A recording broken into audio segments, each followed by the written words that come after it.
2026 оны хамгийн шинжлэх ухааны уран зөгнөлт том бүтээл. Халдлагын машин доргиом хүчээр довтлон ирлээ. Шисдэг тусгай хүчнийхэн санамсаргүйгээр нууцлаг механик хуйгийг сэрэв. Ердөө хэдхэн удаа тулгархад тэд бараг бүхэлдээ хядагдах шахав. Алгын машины хэрцгийлэл төсөөлсөөс давсан байлаа. Үүнээс ч цөхрөм зүйлнэ.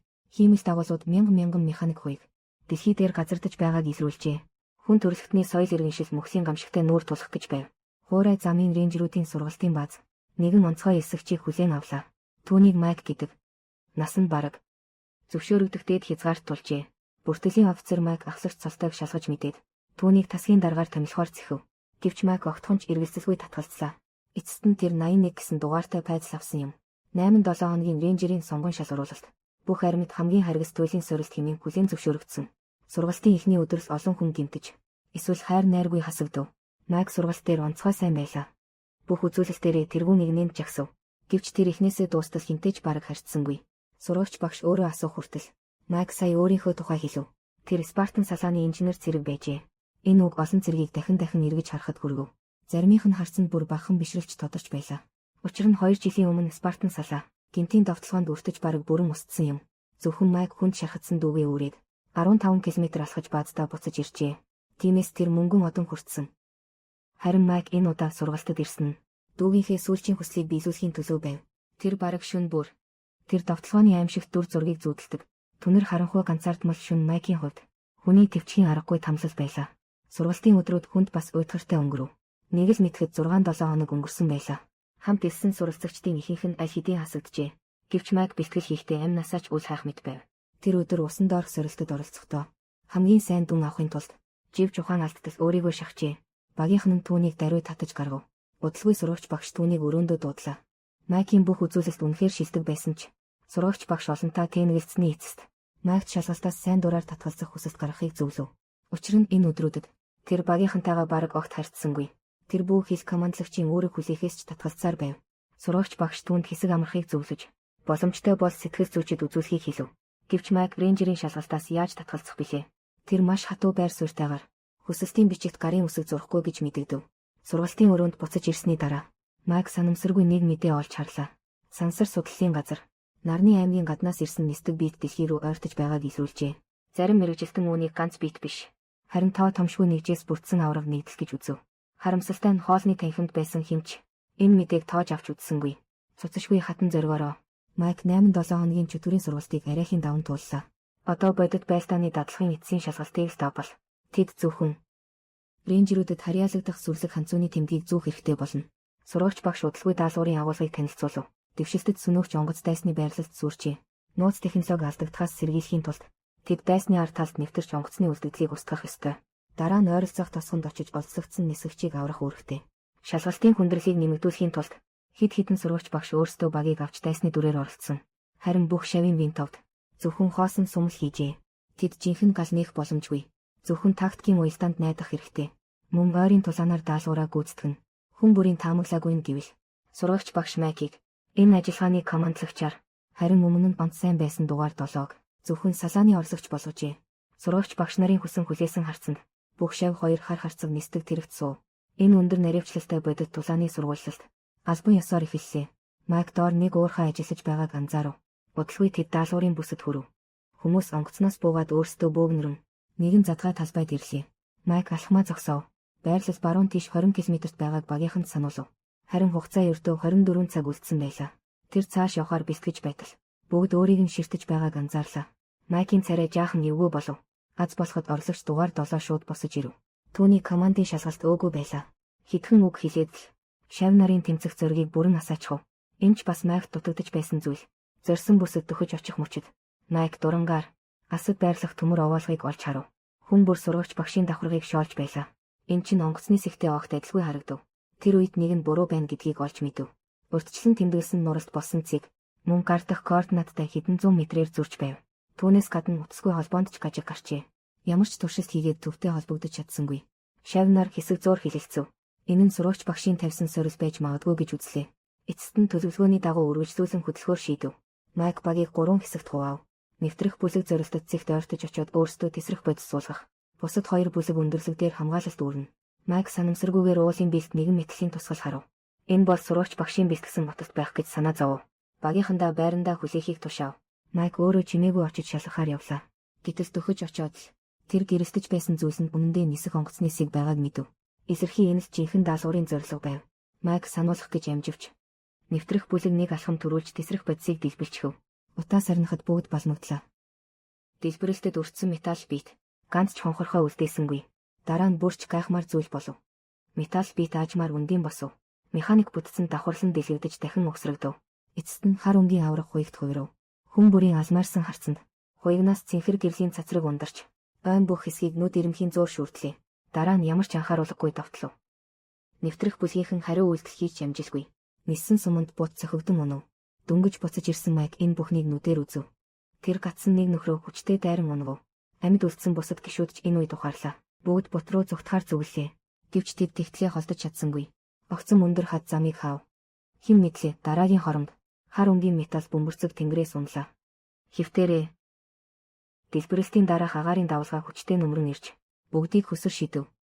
Хадад энгэр чулуунд дарагджээ. Багийнхан өнхөрч байхдаа ийм эмгэнэлт орилгоо гаргав. Хөдөлгөөнөө арай гэж тогтоов. Майк хүндхэн босож ирэв. Тэр шүдээ 100 цагаан болсон гараа хүчээр буцаан татав. Тэгээд шалгалтын багийн хохирол хичнээн их байсныг мэдв. Тэсэлгээний бүлгийнхэн бүхлээрээ ам өргөджээ. Цорын ганц холбоочин. Бас үүмэн самун дунд сурггүй алга болов. Майкийн царай хөшиж ёстой мөс шиг болов. Тэр одоо хөдөлж чадах нөхдөө анхаарч шархацныг нь шалгахыг сануулв. Өөрөө буцаад энгэр өөд мацав. Ямар ч байсан холбооны радио заавал олох хэрэгтэй. Алгацсан дайчдын цогцсыг нэг нэгээр нь давлаа. Тэр эцэст нь урд нь дэлбэрэлт болсон авраг тогооны хажууд хурж ирэв. Холбоочны цогцсыг олсон ч харамсалтай нь ганцхан радио аль хэдийн их бууны галд бүрэн сүрсэн байв. Майк гашуудаж амжаагүй байтал ойролцоохоос бүдгхэн тусламжийн дуу сонсогдов. Нэг нөхөр нь ой руу авирч нуугдах гэж оролцсон байжээ. Гэтэл дараагийн агшинд тэр хар хуйг аажмаар үзэгдэв. Улаан гэрлийн туяа огцом гяс хийв. Тэр огт эргэлзэлгүй буудлаа. Майкийн бүх бие хүйтэн хөлс асгарав. Тэр хурдхан буцаж очиод нөхөдтэйгээ нийлв. Бүгдийг яаралтай ухраахыг тохиов. Тэр машин хизээж хөөгөөд ирж мэднэ. Хүмүүс хадны уяанаас түшин түргэн хавцлын ёроол руу урагшиллаа. Майк дөнгөж газарт магц. Луужин галзуу мэт эргэж эхлэхийг харав. Тэгтэл хар хуйг дахин гарч ирэв. Тэр өчүүхэн ч эргэлзэлгүй устгав. Тогтоон бэхэлсэн олсон дээрх цэргүүдийг орлогч дарга дугаар 7 шууд агаараас унав. Гэвч тэр машин холдсонгүй. Харин хавцлын ёроолыг шүүж эхлэв. Хүмүүс буланд орж дуугүй хэвтэв. Харамсалтай нь хөх гэрлийн шугамд бас олтлоо. Майк чанга хашгираадгүй. Бүгд ой руу чадах ядгаараа дахив. Хар хуйг хөөгөөд гүйцэх аргагүй. Харин нүсэр дайралтаа суллав. Үзэгдэлтэй л хинч үс тоох олон төмөр бөмбөлөс шүршив. Газар дээр тусахад нь яг л буун гар бөмбөг дэлбэрэх шиг болов. Майк нар дэлбэрэлтэд дайрагдаж хүн нь дээшээ шидэгдэв. Хитэн ам алдаж байж арай гэж аюулгүй бүсэд хүрв. Орлогч дарга дугаар 7 өмнө нь уруу даваанаас унахтаа хоёр хөлөө хугалсан. Тэр одоо хүртэл амьд үлдсэн нөхдийнхөө дэмжлэгийн хүчинд л байсан. Түр зуурын амралтын үеэр хүмүүс тэр хар хуйгийг ярилцаж эхлэв. Яг юу юм бэ гэж. Зарим нь зөвлөлт ба хятадын хамтарсан бүтээл гэв. Шин төрлийн хөнгөө байлдааны зэвсэг гэлээ. Майк сонсоод юу ч дуугарсангүй. Харин хүнд хоолоогоор өөрийн ололтоо хэлв. Тэр машин өөртөө асар хүчтэй соронзон оронтой. Зүгээр л ойртонгууд луужин шууд ажиллахаа болно. Өмнө нь холбооны хэрэгсэл ажиллахаа байсан ч бас энэ шалтгаантай байсан байх. Майк энэ сургуулилтын 2 дахь зорилгыг санав. Нисгэгчдийг хориулсан тосгон баруун тийш 8 км-ийн цаана байна. Тэнд заавал сургагч багшийн байрлал байгаа. Бас энэ бол тэдний нүдний өмнөх цорын ганц гарц. Багийнхны зүрх сэтгэлд нууцхан хүйт оржээ. Гэвч шүдээ 100 цааш явсаар л байв. Удалгүй өмнө ширүүн урсгалтай гол гарч ирэв. Одоо тойрч гараханд лав бүтэхгүй. Майк нэг ос сатгаад гол руу өсрөв. Тэр нөгөө эрэг дээр нэг тогтох цэг оллоо. Багийнхан олсоор дамнан гусаж ирэхийг дохив. Гэвч дугаар 7-ын ээлж болоход дахиад осол гарлаа. Тэврэлтийн дамрын дугуй олсны зангилаан дээр гацчихв. Хоёр хүн голын мандал дээр савлан дүүжлэгдэв. Майк дотроо хараал урсгав. Тэгээд тэр дороо бусдыг аврахыг шаардан орилов. Гэтэл сумны чиглүүлэгч гинэт эргэлдэж ихснийг хэн ч анзаарсангүй. Тэр хар хуйгтай машин чимээ аниргүйхэн голын эрэг дээр гарч ирэв. Энэ нөхөр бараг ямар ч анхааруулга өгсөнгүй. Шууд хідэн сум харав. Хүмүүс шатанцартайгаа нийлээд ус руу савж унав. Хар хуйгт машин мөрдлгөө орхиогүй. Харин өсрөн усанд орж буу тас хийтэл гал нэв. Майк цохилтоос бусдах гэж усны ёроол руу шумбан орлоо. Дахин толгоо өндийлэхэд тэр санаандгүйгээр шатанцарт буй 7 дугаарыг олж харлаа. Тэр даруй гараа сунган цагиргийг нь тас сатгав. Гэтэл яагаад ч юм. Бурт талын нөхөд ам өрсөн 2 гараараа даллаж байлаа. Чих дүлэрм усны урсгал бүх дуу чимээг дарж орхив. Ойртож ирэхэд нь тэр цочирдон харлаа. Урд нь асар том хүрхрээ байж. Бараг найдварч үлдээгүй мэт. Майкийг түргэн урсгал дарж доош шидэв. Аз босоход бусад хэдэн нөхөр нь арай илүү тэнхээтэй байлаа. Яг цагт нь манарч байсан Майкийг татаж гаргав. Аз босоход 7 дугаарын шатанц. Бас тэр түүнийг чанга хатгасан хിവэр байв. Энэ удаа бүгд дахиад л үхлээс мултарч чадлаа. Гэхдээ нэг нөхөр нь тэндээ өөрд үлдсэн. Хүмүүс ядарч цуцсан биеэрээ тэр тосгонд хурч ирэхэд нүдний өмнөх дүр зураг тэднийг бүр мөсөн алмаарууллаа. Тосгон бүхэлдээ аль хэдийн нүүрсэн үнс болсон байв. Энд тэндгүй шаталт дисбрестийн мөр. Хүмүүс нуранг дундаас хідэн сургагч багшийн цогцыг оллоо. Мэдээж тэднийг хар хуягт машинч бас дайрсан байв. Майк доторх төгшөөрөө хүчээр дарав. Тэр хуягтын мөрийг даган давшсаар эсрэг талын ихсэл цэг рүү буцаан тустлан шахав. Тэгтэл алсад уулын оройд нэг том нүх үлдсэнийг олж харлаа. Яг л машина тэнгэрээс унагчсан юм шиг санагдав. Майк гинэт өмнө нь сонсож байсан зүйлээ санаад танигдашгүй тэнгэрийн тухай мэдээг. Энэ хуягт машин чинь сансрын зочин байж таарах нь уу? Одоо багийнхны зориг шууд ёроол руу унав. Хин нэг нь Майкийн удирдах чадварт эргэлзэж эхлэв. Эхлээд нэг газар нууж орхих ёстой гэж үзлээ. Ингээд сохроор давсаар байж болохгүй гэж. Учир нь хүн бүр 15 км алхаж чаддаггүй. Дүүгээ буцааж бааз руу хүрэг. Энэ үг Майкийн шархыг онгойлгох мэт болов. Тэр ууртайгаар үнний хашгирч хэлв. Өөрөө дүүгээ бааз руу буцааж аваачаагүй. Харин хамгаалалтын шугамаас 100 метрийн зайд ухаан алджээ. Сэрхэд нь тэр аль хэдийн аварсан байв. Гэвч дүүн тусламж оройтсны улмаас амиа алджээ. Энэ олон жил Майк нэг л зүйлийг бодсоор ирсэн. Яагаад өөрөө дахиад 100 м урагшаа тиссэнгүй вэ гэж. Гэхдээ энэ явдлыг туусны дараа Майк дахин зорилгоо оллоо.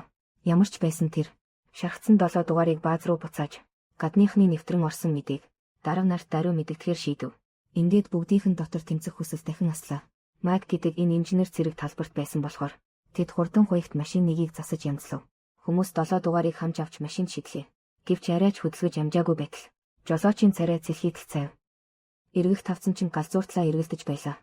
Тэр өгсөн алмас шиг хуягт машин дахиад л хөөж ирэв. Нэг нөхөр нурангад сум хайж байлаа. Гэтэл тэр арайч машиндаа сууж амжсангүй. Биеийн суманд тас цохигдож 2 хуваагдав. Цэргүүд яаран сумны хайрцгаа цэнэглэв. Хуягт машины эсрэг улаарын сүрж эхлэв. Гэвч сумнууд нь гадна хуяг дээр л унана. Зөвхөн цуурсан очил үсэрнэ. Түүнд өрдөөч үр дүнтэй гэмтэл учруулж чадсангүй. Аз босоход энэ машины хуяг нисээд бүх байлаа. Хуягт машины их бууны дайралтыг арай гэж тосож дөнгөв. Гэвч тэрхүү асар хүчтэй цохилт. Тэр цохилт бүгдийг толгой иргэн болтол дөргөв.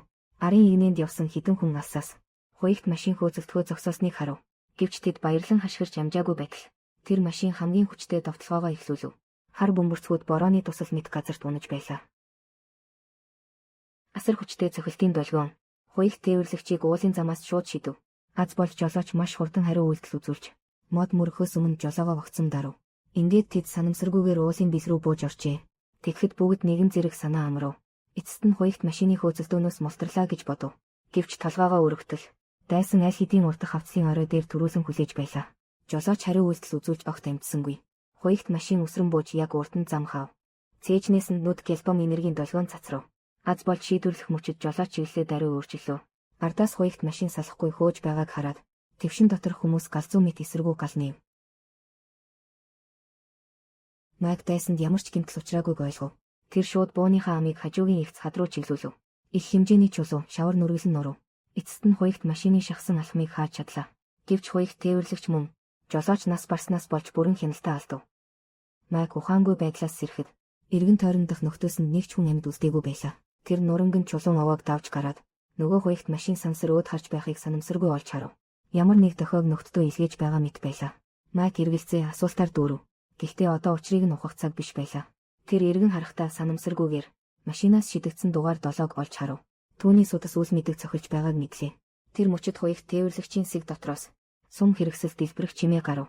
Асад байсан хар хуягт машин дорхноо хэвийн бус хөдөлгөөнийг мэдрэв. Майк байдал муу болсныг хараад дугаар 7-ог чирэн эсрэг зөв рүү яаран зогтов. Тэнгэр хизээний юм мэдэхгүй ширүүн бороогоор асгарч эхэлжээ. Биен дээрх шахнууд нь тасралтгүй тэсгэн өвдөлт өгч байв. Гэвч Майк алхмаа огт зогсоосонгүй. Түүний сэтгэлд ганцхан бодол байлаа. Шархацсан дугаар 7-ог заавал баазад хүргэнэ. Гинэт арын тэнгэрт цэнхэр гэрлийн багнууд араасаа хөөрөв. Хар гаригийн хуягт машин уулын зам даган мөрдөж ирж байлаа. Энэ үед Майк анзаарав. Дайсан тодорхой хугацааны зайтаагаар эргэн тойрныхоо агаарыг хурдан сорч авдаг байлаа. Толгой дээрх торон хаалт нь агааржуулалтын ам шиг харагдана. Түүний толгойд даруй нэг зоримог санаа зэхлэв. Зүгээр л зүгтаад байвал эцэстээ гарц биш. Заавал арга олж дайсныг устгах ёстой. Тэр даалгавар дөнгөж эхлэх үед ажиллаж байсан нэгэн уурхайг харснаа санав. Тэр гараж дотор нэг ачигч машин оллоо. Тавиур дээрч зөөнгүй тесрэх бодис байв. Инженер цэргийн гаралтай Майк тун удалгүй хид хідэн чухал төхөөрөмжийг ажилуулах аргыг эзэмшив. Харин тэр үед хар гаригийн хуягт машин шаварт үлдсэн мөрийг дагна Дугаар 7-гийн нуугдсан газрыг хурдан олжээ. Тэр дотогш гүн шалгахаар бэлдэж байтал ойрхон газраас гинт дохионы пуужин хөөрөв. Хар гаригийн хуягт машин даруй чиглэлээ эргүүлв. Тэгээд уурхаан зүг удаанаар алхлаа. Модны ард байсан дугаар 7 уртаар санаа алдав. Хуягт машин уурхаан дээр хавцлын оройд хурч ирээд дахин нэг удаа агаар солих ажиллагаагаа дуусгасны дараа уурхаан бүс доторх амьд биетүүдийг сканердаж эхлэв. Гэвч хөлөөс нь холгүйхэн хідэн тесрэх бодис болсон байсныг тэр мэдсэнгүй. Нэгэн хүчтэй дэлбэрэлтийн дуу гарахтай зэрэгцэн машин хуйг шууд уурхаан бүс рүү унаж орлоо. Огт босож амжаагүй байтал Майк зөөгч машиныг бариад улаар нь давшив. Тэр хүчийг дээд зэгт нь хүртэл тултал өглөө. Машины биеийг хадны ханы хажууд хүчтэй цохив. Тэр агшинд хүдэр зөөрлөх бүсч бас хөдөлж эхэллээ. Асар их нуранг дээрээс унлаа. Майкийн таамаг зөв байжээ. Дээрх торон сараалчинд машины амин цэг нь байсан. Тэр зөвхөн эрчим хүчээ зарцуулбал асар их агаар сорох болно. Энэ удаа нурангтай нь хамт дотогш сорогдлоо. Машины дотор хэсэгт үхлийн шинжтэй гажилт хурдан өсөв. Гадарга дээрч бас итгээд улаан гэрэл анивчиж эхлэв. Майк буруу зүйл ойлгосонгүй. Зөөгч машинаас өсрөн буух агшинд машин галан бөмбөг болон дэлбэрв. Майк сая нэг амьсгаа автал сүрсэн бүхээг дотроос олон дугуй төмөр бөмбөлөг өнхрөн гарч ирв. Тэр даруй болтож зайлав. Нэг сүрлээс мостарч бүр ширүүн дэлбэрэлтээс ч бас арайхийн амжив. Хар гаригийн машиныг эцэст нь устгасны дараа Майк хүнд шархацсан дугаар 7-г тэрсээр дасгалын бааз руу буцахаар зэхв. Нэг уул давлаа. Асад баазын дээгүүр утаа суунаглаж байгааг олж харлаа. Түүний сэтгэлд муу ёрийн зүн совин шууд төрөв. Бараг бүх хүч тамиранд барагджээ. Майк эцэст нь дугаар 7-г баазтай авчирлаа. Гэвч энд харин нэгэн том тулаан болсон мэт байв. Сургагч багшийн нүдэнд гайхшрал дүүрэн байлаа. Тэр Майк амьд гарч ирнэ гэж бодоогүй.